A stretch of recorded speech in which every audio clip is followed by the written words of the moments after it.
এখান থেকে প্রথমে আমরা কৃষ্ণনগর স্টেশনে নামবো। নদীটা পেরিয়ে গেলে ওদিকে মায়াপুর ঘাট বা স্বরূপগঞ্জ ঘাট আছে, পুরনো সেই বল্লাল ঢিপি, বোলপুর শান্তিনিকেতন। এটা কি এর মূর্তি, পোড়ামাটির মানুষ ও জীবজন্তুর মূর্তি। তাম অষ্টম ও নবম শতকের ধ্বংসপ্রাপ্ত পুরাতন 25 থেকে 30 ফুট। ঢিপিটি সবুজ ঘাসে মোড়া আর চার নামকরণ করা হয়েছে। উৎখননে আগে অনেক উত্তরাধিকারী। রাজা বল্লাল সেন বাংলার সামাজিক অদ্ভুত সাগর অনুসারে এই বল্লাল সেনার বামুনপুকুর গ্রামে অবস্থিত এই রাজপ্রাসাদ। যাতে নতুন নতুন ভিডিও পাওয়ার জন্য হ্যালো বন্ধুরা, নতুন এক ভিডিওতে ট্যুর প্ল্যানারের পক্ষ থেকে আপনাদের সকলকে স্বাগতম জানাই। আর আজকে এই ভিডিওতে আপনাদের সামনে তুলে ধরতে চলেছি নদিয়ার এক ঐতিহাসিক স্থান বল্লাল ঢিপি। শুরু করা যাক আজকের ভিডিও।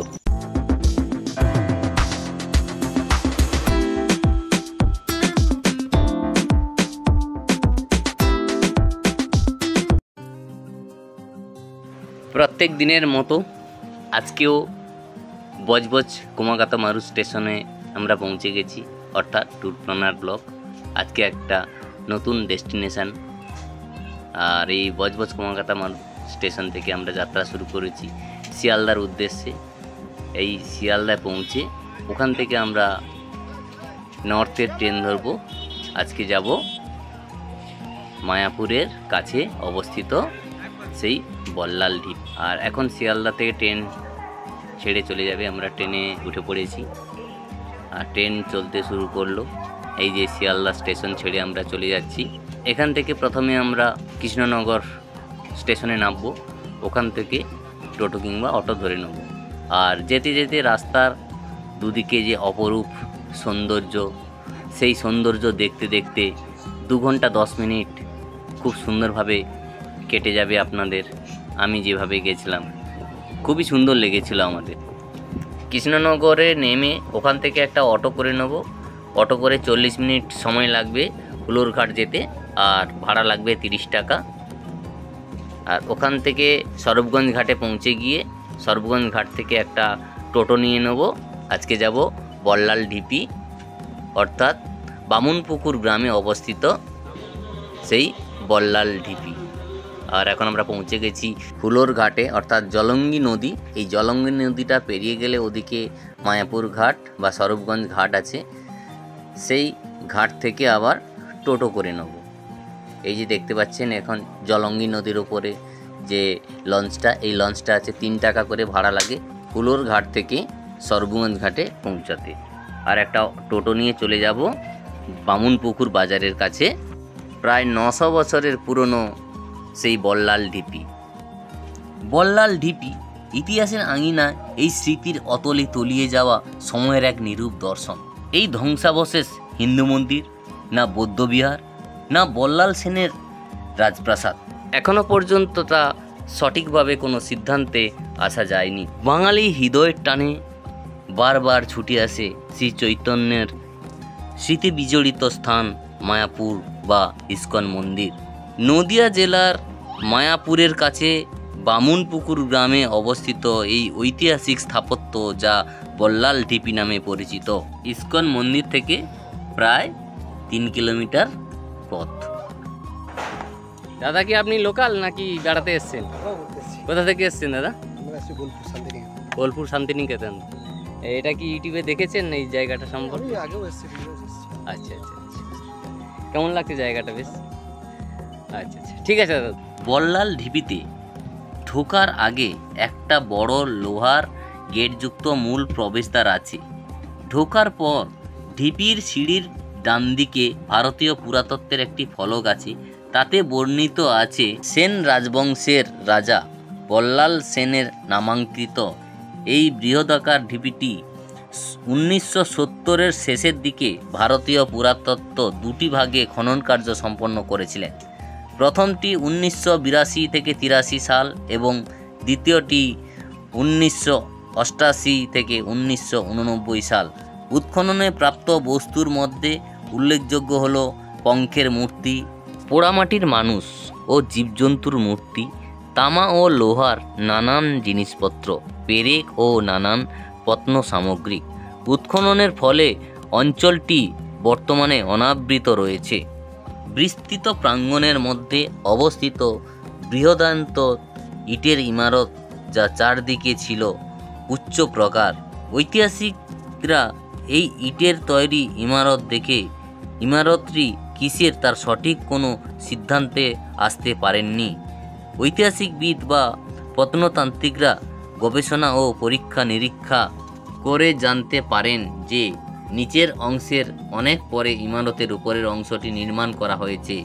অষ্টম ও নবম শতকের ধ্বংসপ্রাপ্ত পুরাতন স্থাপত্য কীর্তির ওপর পুনর্নির্মাণ এই সৌধের উপরিভাগ আনুমানিক দ্বাদশ শতকের। এছাড়া বিভিন্ন সময়ে মেরামতির, পরিবর্তন ও সংযোজনের নিদর্শন পাওয়া যায়। নিদর্শনবাহী এই স্থাপত্য দ্বাদশ শতকের একটি বিশাল দেবালয় রূপে পরিগণিত করে। তবে আমরা যে ঘুরতে আসি, দেখুন আমি দেখাচ্ছি আপনাদের, এখানে দেখুন কত প্লাস্টিকের বোতল, চিপসের প্যাকেট, জায়গাটাকে নোংরা করে দিয়েছে। আমরা এই বেড়াতে আসি, আর বেড়াতে এসে এইগুলোকে কি করি, আমরা ফেলে ছড়িয়ে দিই চারদিকে।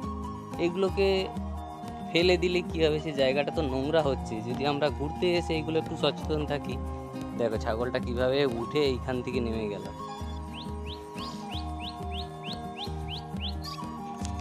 বল্লাল ঢিপি নদিয়ার অন্যতম প্রত্নস্থল।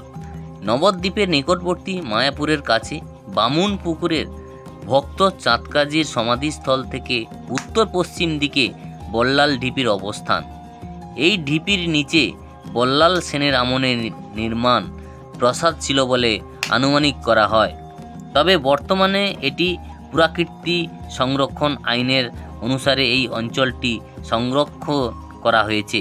বল্লাল ঢিপি প্রায় 400 ফুট প্রশস্ত ও উচ্চতায় 25 থেকে 30 ফুট। ঢিপিটি সবুজ ঘাসে মোড়া আর চারদিকে কাটা তারে ঘেরা। সেন রাজবংশের রাজা বল্লাল সেনের নামানুসারে এই ঢিপিটির নামকরণ করা হয়েছে। উৎখননে আগে অনেক ঐতিহাসিকবিদ এটিকে সেন রাজাদের রাজধানী হিসাবে মনে করতেন, কিন্তু বর্তমানে তা ভুল বলে প্রমাণিত হয়েছে। বিজয়নগর বা বিজাপুর ছিল এই সময়ের এক অত্যাধুনিক শহর ও সেন রাজাদের রাজধানী, যার অবস্থান এখান থেকে প্রায় আবিষ্কৃত নয়। বিজাপুর স্থাপত্য করেন বল্লাল সেনের পিতা রাজা বিজয় সেন। বল্লাল সেন সেন রাজাদের দ্বিতীয় তথা শ্রেষ্ঠ নিবৃত্তি ছিলেন। তিনি 1160 থেকে 1179 পর্যন্ত সেন রাজবংশের রাজা ছিলেন। তিনি ছিলেন সেই সেন রাজবংশের প্রতিষ্ঠাতা বিজয় সেনের পুত্র ও তার যোগ্য উত্তরাধিকারী। রাজা বল্লাল সেন বাংলার সামাজিক সংস্কার, বিশেষ করে কৌলিন্য প্রথা প্রবর্তনকারী হিসাবে পরিচিত। তিনি সুপণ্ডিত ও লেখক ছিলেন। দানসাগর ও অদ্ভুত সাগর তার উল্লেখযোগ্য রচনা। বল্লাল সেন তার রাজত্বের সময় বহুদূর পর্যন্ত সাম্রাজ্য বিস্তার করেন।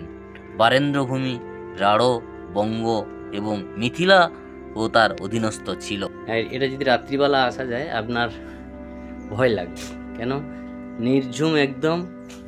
দেখুন দুর্গটা বুঝতে পারছেন, এটাকে কিভাবে আমি প্রদক্ষিণ করছি, এইভাবে ঘুরে ঘুরে। এটা বাম দিকে যেটা দেখতে পাচ্ছেন এটা দুর্গ, আর বাইরেরটা হচ্ছে আপনার পাঁচিল আছে। আর এটা সন্ধ্যাবেলা এলে কেবল ঝিঝি পোকার ডাক ছাড়া আর কিছুই দেখতে পাবেন না, কিছুই শুনতে পাবেন না। আর রীতিমতো এটা ভয় লাগবে, গা ছমছমে লাগবে। এই যে আমি এদিক থেকে এদিকে বেরিয়ে এলাম, এই যে সিঁড়ি ধরে এটা উপরের দিকে আমি উঠে এলাম।